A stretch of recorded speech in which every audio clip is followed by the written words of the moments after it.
গরম পড়েছে, এখন এসি কিনতে হবে, কিন্তু এসি কিনতে গেলে আমরা কনফিউজ হয়ে যাই যে কত টনের এসি কিনবো, ইনভার্টার কিনবো কি নন ইনভার্টার কিনবো। তো দেখে নিই কীভাবে কত টন কিনবো বা ইনভার্টার কি নন ইনভার্টার কিনবো সেটা কীভাবে আমরা ক্যালকুলেশন করব।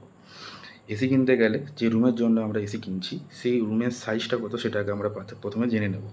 সেটার জন্য কি করতে হবে, প্রথমে আমাদের যে রুমটা আছে তার দৈর্ঘ্য প্রস্থ জেনে নেব। দৈর্ঘ্য প্রস্থকে গুণ করে দেবো, যত স্কোয়ার ফিট আসবে সেটাকে 140 দিয়ে ভাগ করে দেবো। সাপোজ আমার একটা রুম আছে, যেই রুম হচ্ছে 14x15, তাহলে 14x15কে গুণ করলে হয় 210 স্কোয়ার ফিট। 210 স্কোয়ার ফিটকে যদি আমরা 140 দিয়ে ভাগ করে দিই তাহলে আসছে 1.5। এর মানে হচ্ছে দেড় টনের এসি আমার ওই রুমের জন্য সাফিসিয়েন্ট। এইভাবে তোমরা রুমের সাইজ দৈর্ঘ্য প্রস্থ গুণ করে স্কোয়ার ফিট করে নিও, তাকে 140 দিয়ে ভাগ করে নিও, মানে পার 140 স্কোয়ার ফিটের জন্য 1 টন। এটা হচ্ছে একদম স্কোয়ার ফুটের সূত্র এসির জন্য। এরপরে আসছি হচ্ছে ইনভার্টার নেব কি নন ইনভার্টার।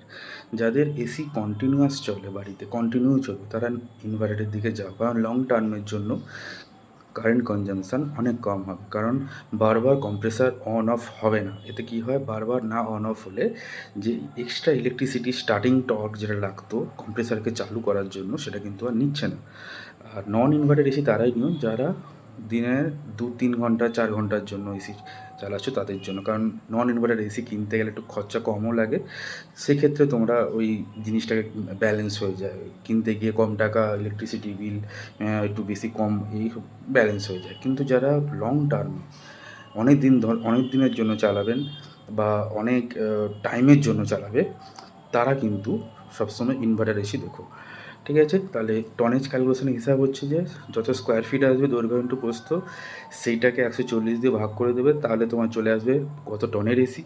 যেরকম আমি বললাম আমার 210 স্কোয়ার ফিট আসছে, তাহলে সেখানে 210 মানে হচ্ছে তোমার 140 দিয়ে ভাগ করে দিলে হয়ে যাবে তোমার 1.5 টন। আর ইনভার্টার এসি তারাই নেবে যারা ঘরের মধ্যে 6 থেকে 8 ঘন্টার বেশি তোমরা চালাচ্ছ, তারা হচ্ছে ইনভার্টার এসি নেবে।